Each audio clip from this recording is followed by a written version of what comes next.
नमस्ते दोस्तों, एहसास स्टोरी में आपका एक बार फिर से बहुत बहुत स्वागत है। तो दोस्तों, हमारी इस कहानी के पिछले पार्ट एक में आपने देखा था कि कैसे राघव ने अपनी बुजुर्ग दादी के दबाव में आकर मासूम माही से शादी तो कर ली थी, लेकिन अपनी नफरत और ईगो की वजह से उसने सुहागरात की पहली ही रात माही को ठंडे फर्श पर सोफे के कोने में सोने के लिए मजबूर कर दिया था। हालांकि अगली सुबह उसने खुद अपने हाथों से माही को नाश्ता भी कराया था, जिसने बेचारी माही को पूरी तरह उलझन में डाल दिया था कि राघव आखिर उससे नफरत करता है या अनजाने में उसका ख्याल रखता है। अब इसी कहानी को आगे बढ़ाते हुए हम आज इसके पार्ट 2 की शुरुआत करते हैं। चलिए जानते हैं कि आखिर उस सुबह के बाद माही और राघव की जिंदगी में आगे क्या हुआ। क्या राघव की नफरत और बढ़ने वाली थी या फिर इनकी तकदीर कोई नया मोड़ लेने वाली थी? आइए सुनते हैं आगे की कहानी।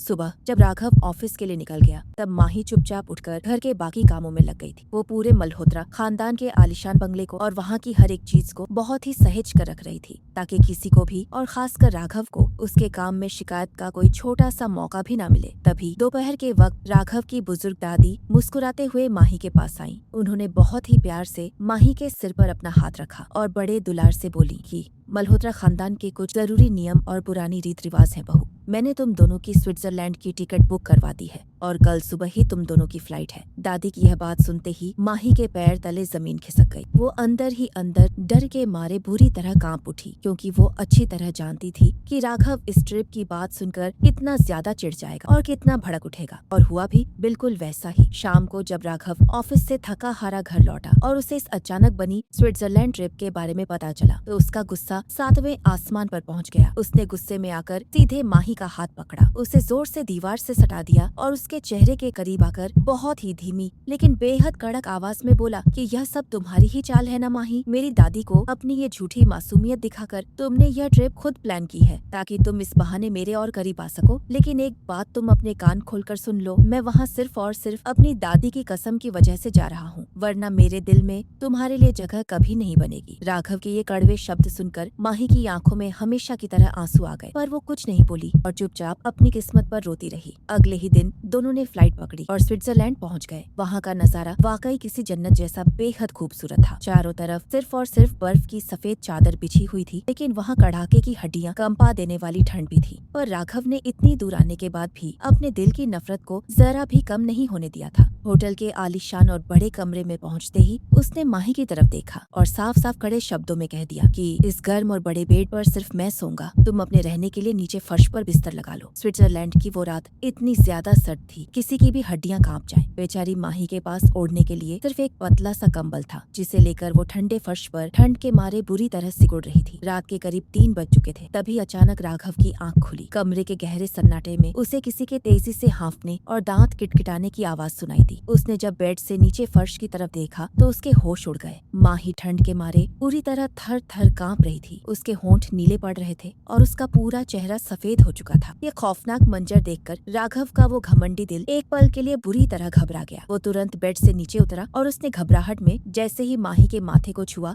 वो दंग रह गया। माही का पूरा शरीर तेज बुखार से किसी तवे की तरह चल रहा था। वो बेहोशी की हालत में रोते हुए बस यही बुदबुदा रही थी कि माँ, मुझे अपने पास बुला लो, यहाँ दुनिया में बहुत दर्द होता है। माही की यह बेबसी और उसकी ये हालत देखकर राघव के अंदर सोया हुआ इंसान अचानक जाग उठा। उसका सारा ईगो, गुस्सा और घमंड एक पल में हवा हो गया। उसने बिना कुछ सोचे समझे माही को अपनी मजबूत बाहों में उठाया और सीधा गर्म बेड पर लेटा दिया। उसने तुरंत होटल के स्टाफ को फोन करके डॉक्टर को बुलाया। डॉक्टर ने आकर माही को अच्छी तरह चेक किया और परेशान होकर कहा कि इन्हें बहुत तेज ठंड लगी है। अगर समय पर इन्हें सही गर्मी और पूरी देखभाल नहीं मिलती तो इनकी जान को भी बड़ा खतरा हो सकता था। डॉक्टर के जाने के बाद राघव पूरी रात माही के पास ही बेड के किनारे बैठा रहा। उसने खुद अपने हाथों से गर्म पानी की पट्टियां माही के माथे पर बार बार रखी और ठंड से कांपते हुए उसके ठंडे हाथों को अपनी दोनों हथेलियों में कसकर थाम लिया, ताकि उसे गर्मी मिल सके। पूरी रात राघव की आंखों से नींद गायब थी। बस खामोशी से माही के उस मासूम चेहरे को देखता रहा, जो इतनी तकलीफ और बुखार में भी कितना बेकसूर लग रहा था। राघव को जिंदगी में पहली बार अपनी ही हरकतों पर अंदर ही अंदर गहरा पछतावा और ग्लानि होने लगी लगी थी कि उसने एक बेकसूर और अनाथ लड़की को बिना किसी गलती के इतनी बड़ी सजा दे दी। अगली सुबह जब धीरे धीरे माही की आंखें खुली तो उसने खुद को ठंडे फर्श पर नहीं बल्कि एक आलीशान गर्म बेड पर पाया। उसने जैसे ही करवट ली तो सामने का नजारा देखकर वो पूरी तरह हैरान रह गई। राघव उसके बगल में ही एक कुर्सी पर सिर टिकाए थका हुआ सो रहा था और सबसे बड़ी और चौंकाने वाली बात यह थी कि माही का हाथ अभी भी राघव की मजबूत उंगलियों में पूरी तरह से फंसा हुआ था। माही को अपनी आंखों पर यकीन ही नहीं हो रहा था। जो इंसान कल रात तक उसका चेहरा देखना नहीं चाहता था वो आज पूरी रात जागकर उसकी जान बचा रहा था और उसकी देखभाल कर रहा था। तभी अचानक राघव की भी आंख खुल गई। माही को होश में और ठीक देखकर एक पल के लिए राघव के चेहरे पर एक बहुत ही सुकून भरी और प्यारी मुस्कान आई, पर तुरंत ही उसे अपनी बात याद आ गई और उसने अपने ईगो का वो सख्त मुखौटा फिर से पहन लिया। उसने झटके से माही का हाथ छोड़ा, उठ खड़ा हुआ और अपनी आवाज को कड़क बनाते हुए बोला कि अब कैसी तबीयत है तुम्हारी, उठो और चुपचाप ये दवाई खा लो। और हाँ, ये बिल्कुल मत समझ लेना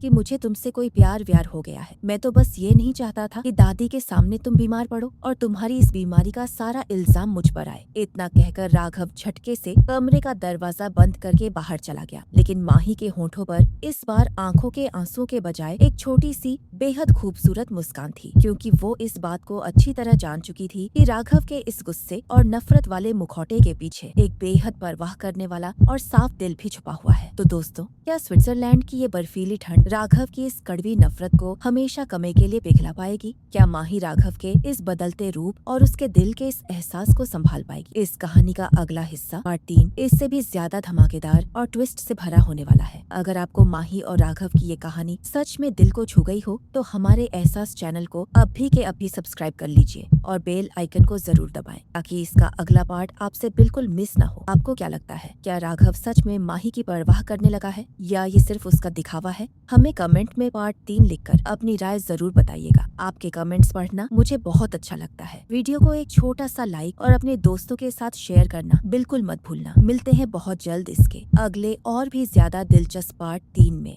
तब तक के लिए अपना ख्याल रखें। धन्यवाद।